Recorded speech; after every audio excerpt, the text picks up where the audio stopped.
আসসালামু আলাইকুম ওয়া রাহমাতুল্লাহি ওয়া বারাকাতুহু। আলহামদুলিল্লাহি ওয়াহদাহু ওয়াস সালাতু ওয়াস সালামু আলা মান লা নাবিয়্যা বা'দা, আম্মা বা'দ। সুপ্রিয় দর্শক শ্রোতা, আজকে আমরা আলোচনা করব দায়ীর কিছু সিফাত তথা গুণাবলী নিয়ে। এক নম্বর যেই গুণটি থাকা আবশ্যক, প্রত্যেক দায়ীর নিয়ত খালেস থাকা এবং ইখলাসের সাথে শরীয়ত পরিপন্থী আল্লাহ তাআলার হুকুম পরিপন্থী সকল কাজ থেকে বিরত থাকা। আল্লাহ রাসূল সাল্লাল্লাহু আলাইহি ওয়াসাল্লাম হাদিস শরীফে ইরশাদ করেন, ইন্নামাল আ'মালু বিন্নিয়াত ওয়া ইন্নামা লিকুল্লি ইমরিইম মা নাওয়া।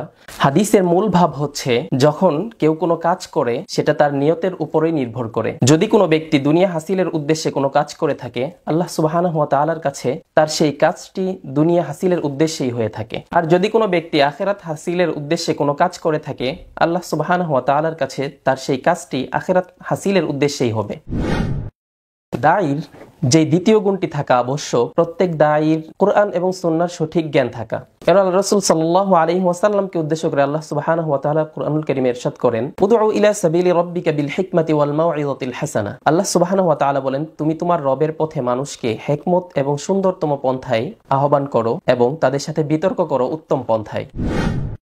দায়ীর যে তৃতীয় গুণটি থাকা আবশ্যক, প্রত্যেক দায়ী তার মন চাই জিন্দেগি ছেড়ে আল্লাহ সুবহানাহু ওয়া তাআলা চাই এমন জিন্দেগি বেছে নেওয়া। কারণ আল্লাহ সুবহানাহু ওয়া তাআলার কাছে দায়ীর মূল্য অনেক বেশি। আল্লাহ সুবহানাহু ওয়া তাআলা কুরআনুল কারীমে ইরশাদ করেন, ওয়াল তাকুম মিনকুম উম্মাতুন ইয়াদউনা ইলাল খায়র ওয়া ইয়া'মুরুনা বিল মা'রুফি ওয়া ইয়ানহাউনা আনিল মুনকার ওয়া উলাইকা হুমুল মুফলিহুন। আল্লাহ সুবহানাহু ওয়া তাআলা বলেন, তোমাদের মধ্য থেকে এমন একটা দল থাকা চাই যারা মানুষকে কল্যাণের দিকে আহ্বান করবে, সৎ কাজের আদেশ করবে, অসৎ কাজ থেকে নিষেধ করবে। তাদেরকে আল্লাহ সুবহানাহু ওয়া তাআলা সফলকাম ব্যক্তি হিসেবে ঘোষণা করেছেন।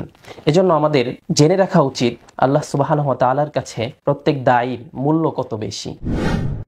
দায়ীর যেই চতুর্থ গুণটি থাকা আবশ্যক, নিজের জানমাল সময় আল্লাহর রাস্তায় ব্যয় করা এবং দুনিয়াবি সকল লোভ লালসা থেকে মুক্ত থাকা।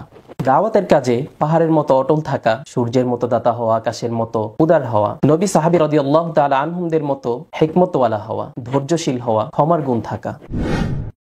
প্রত্যেক দায়ীর পঞ্চম যে গুণটি থাকা আবশ্যক, প্রত্যেক দায়ী অহংকার মুক্ত থাকবে, নিজের এবং উম্মতের হেদায়েতের জন্য আল্লাহ সুবহানাহু ওয়া তাআলার কাছে কান্নাকাটি করবে এবং নিজের সফলতাকে আল্লাহ তাআলার সাহায্য মনে করবে।